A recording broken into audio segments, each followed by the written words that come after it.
السلام علیکم پیارے ناظرین، کہانی شروع کرنے سے پہلے آپ سے ایک چھوٹی سی ریکویسٹ ہے، ویڈیو کو آخر تک دیکھیں اور اگر ابھی تک آپ نے ہمارے چینل کو سبسکرائب نہیں کیا تو ابھی سبسکرائب بھی کر لیں۔ بسم اللہ الرحمن الرحیم۔ بنی اسرائیل میں ایک عورت تھی جو بہت بد کردار تھی۔ اللہ نے اس کو حسن و جمال خوب دیا تھا اور وہ بد کردار بھی انتہا درجے کی تھی۔ پوری بستی کے ساتھ اس کے تعلقات تھے۔ وہ اتنی مالدار ہو گئی کہ اس نے اپنے لیے بڑا محل بنا لیا تھا اور ایک تخت بنوایا اور وہ بن سنور کر ملکہ کی طرح تخت پر بیٹھتی تھی اور اس کے ساتھ غلط تعلق رکھنے والے پورے شہر کے امراء تھے۔ اس کی زندگی ایسی ہی گزر رہی تھی۔ ایک مرتبہ کیا ہوا کہ وہ اپنے گھر کا دروازہ کھول کر تخت پر بیٹھی تھی کہ قریب کسی اور بستی کا نوجوان تھا جو نیک تھا، عبادت گزار تھا۔ وہ ادھر سے گزرا اور گزرتے ہوئے اچانک جو اس کی نظر اٹھی تو اس عورت پر جا پڑی اور اس عورت کی ایسی تصویر اس کے دل میں چھپی کہ وہ آگے تو چلا گیا مگر اس کا دھیان ادھر ہی بھٹک گیا۔ پھر وہ مراقبے میں، ذکر میں، تسبیحات میں، تلاوت میں جب بیٹھتا تو اس کا دل ہی نہیں لگتا تھا۔ اس نے روزے بھی رکھے لیکن خیال نہ نکلا۔ اس نے اپنے آپ کو تکلیف بھی پہنچائی، کئی دن اپنے آپ کو بھوکا پیاسا بھی رکھا مگر اس کے دل سے خیال نہ نکلا۔ حتیٰ کہ ایک دن اس نے سوچا کہ جب اس خیال سے میری جان چھوٹتی ہی نہیں تو میں جاتا ہوں۔ چنانچہ اس کے پاس جو تھوڑا بہت سامان تھا وہ اس نے بیچا اور اس نے اتنے پیسے تیار کیے جتنے سے وہ بد کردار عورت اپنے پاس آنے کی اجازت دیتی تھی۔ وہ اس عورت کے پاس آیا اور اس کو پیسے دے کر اس کے پاس چارپائی پر بیٹھ گیا، بات چیت کرنے لگا۔ اچانک بات چیت کے دوران اس کے دل میں یہ خیال آیا کہ میں نے نیکوکاری کے اتنے سال گزارے ہیں، آج میرے اللہ مجھے اس غیر محرم کے ساتھ بیٹھے ہوئے بھی دیکھ رہے ہوں گے۔ بس یہ خیال دل میں آیا تو اللہ کا درد دل پر غالب آ گیا اور نوجوان نے کانپنا شروع کر دیا۔ عورت نے اس سے پوچھتی ہے، تم کانپ کیوں رہے ہو؟ تمہارا چہرہ کیوں پیلا پڑ گیا ہے؟ اس نے کہا کہ بس میری طبیعت ٹھیک نہیں ہے۔ اس نے کہا کہ پھر تم جس مقصد کے لیے آئے ہو میرے پاس وہ مقصد پورا کرو اور جاؤ۔ اس نے کہا نہیں۔ وہ بڑی حیران ہوئی کہ آج تک میں نے اپنی زندگی میں کوئی ایسا مرد نہیں دیکھا جو میرے قریب اس طرح چارپائی پر آ کر بیٹھے اور پھر برائی کیے بغیر چلا جائے۔ یہ نوجوان کیسا ہے؟ مگر نوجوان نے کہا، اچھا میں جاتا ہوں۔ اس نے کہا کہ تم کون ہو، کیا ہو؟ اس نے بتایا کہ میں اس نام کا بندہ ہوں اور فلانی بستی کا ہوں، اور میرے دل میں یہ خیال آ رہا ہے کہ میں نے اتنی عمر مصلی پہ بیٹھ کر گزار دی، آج میرا اللہ مجھے تیرے ساتھ بیٹھے ہوئے بھی تو دیکھ رہا ہے۔ بس اس کے بعد اس نوجوان کی آنکھوں میں آنسو آ گئے اور وہ چل پڑا۔ اب وہ چلا تو اس عورت کو جو تھوڑی دیر کی صحبت ہو گئی اس کی برکت اس کو مل گئی تھی۔ چنانچہ عورت کے دل میں یہ خیال آیا کہ یہ کوارا نوجوان اتنا اللہ سے ڈرتا ہے جبکہ اس نے گناہ بھی نہیں کیا، اور میں تو سارا دن اور ساری رات گناہوں کا مرتکب ہونے والی ہوں، میں تو خدا سے ڈرتی ہی نہیں۔ اس کے دل میں شرمندگی پیدا ہوئی، ندامت ہونے آنے لگی کہ کروں تو کیا کروں۔ دل میں خیال آیا کہ اچھا چلتی ہوں اور حضرت موسیٰ علیہ السلام سے پوچھتی ہوں کہ کیا میرے لیے بھی توبہ کی کوئی صورت بنتی ہے۔ وہ اپنے گھر سے نکل کھڑی ہوئی۔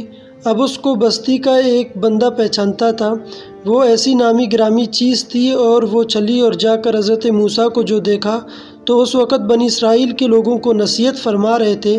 اس نے کسی آدمی کے ذریعے پیغام بھیجا کہ حضرت موسیٰ علیہ السلام سے جا کر کہو کہ میں آپ سے ملنا چاہتی ہوں۔ اب جس کو پیغام دیا وہ بھی بیوقوف تھا۔ کچھ پیغام پہنچنے والے بھی تو بیوقوف ہوتے ہیں جس کو ڈھنگ ہی نہیں آتا پیغام پہنچانے کا۔ اس خدا کے بندے نے سیدھا سادہ جا کر سب کے سامنے کہہ دیا کہ حضرت آپ سے فلان عورت ملنے آئی ہے۔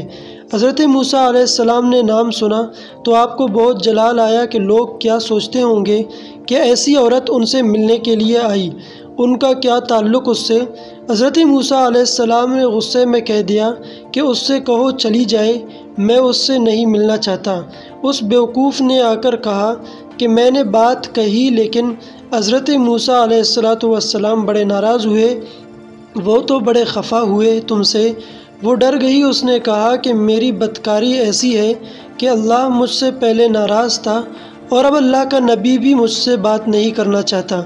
میرے لیے تو اب دنیا میں ٹھکانہ کوئی نہیں۔ بڑے اداس اور بوجھل قدموں کے ساتھ وہ وہاں سے واپس آئی اور اسے سمجھ نہیں آ رہی تھی کہ وہ کیا کرے۔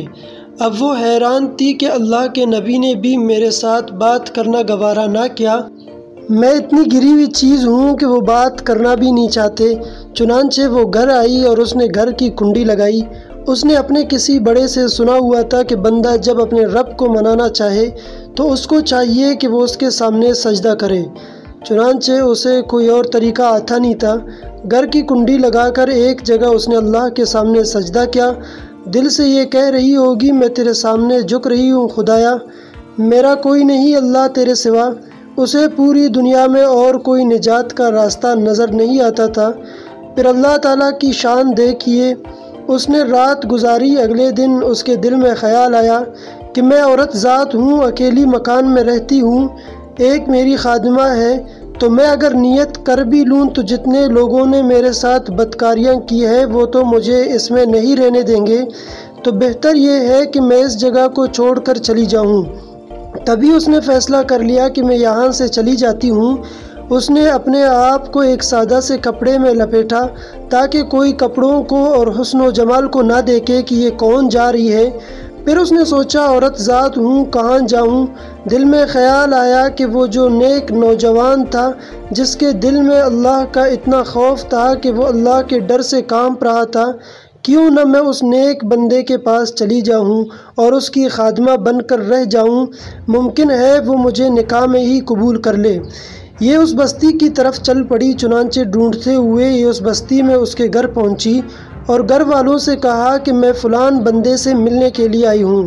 تو انہوں نے کہا کہ اس کا ذکر و عبادت کا معمول ہے اور وہ کمرے سے اتنے بجے نکلتا ہے، تم انتظار کر لو۔ چنانچہ اس نے کہا بہت اچھا۔ یہ انتظار میں بیٹھ گئی۔ جب انتظار کرنے بیٹھی ہوئی تھی تو اچانک اس نوجوان نے دروازہ کھولا اور اس کی نظر اس عورت پر پڑی۔ یہ سامنے بیٹھی ہوئی تھی۔ جب نوجوان نے عورت کا چہرہ دیکھا تو اس کو اپنا وہ وقت یاد آ گیا کہ وہ کون سا وقت تھا۔ میں اپنے مصلے کو چھوڑ کر بالآخر اس کی چارپائی پر جا بیٹھا تھا تو اس نوجوان کے دل میں خوف طاری ہو گیا کہ کہیں یہ میرا ایمان خراب کرنے تو یہاں نہیں آ گئی۔ میں تو اتنی مشکل سے اس کا تصور ذہن سے نکالا تھا، تو نوجوان پر اتنا خوف طاری ہوا کہ وہ وہیں پر گرا اور اس کی جان ہی چلی گئی۔ اب اس کی وفات پر گھر والے بھی رنجیدہ اور اس عورت کو بڑا ہی غم تھا۔ خیر 3 دن کے بعد اس عورت نے اس کے گھر والوں کو بتایا کہ میں تو اس نیت سے آئی تھی۔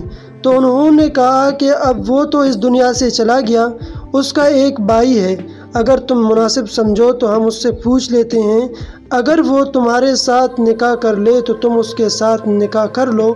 اس نے کہا ٹھیک ہے۔ جب بھائی سے پتہ کیا تو اس نے کہا ٹھیک ہے کہ اگر پہلے یہ ایسی عورت رہی ہے اور اب توبہ کی نیت کر چکی ہے تو میں اس کو اپنے نکاح میں قبول کر لوں گا۔ چنانچہ اس عورت کا اس کے بھائی کے ساتھ نکاح ہوا اور اس عورت کو اللہ تبارک و تعالیٰ نے 7 بیٹے عطا فرمائے اور وہ 7 بیٹے بنی اسرائیل کے اولیاء میں سے گزرے۔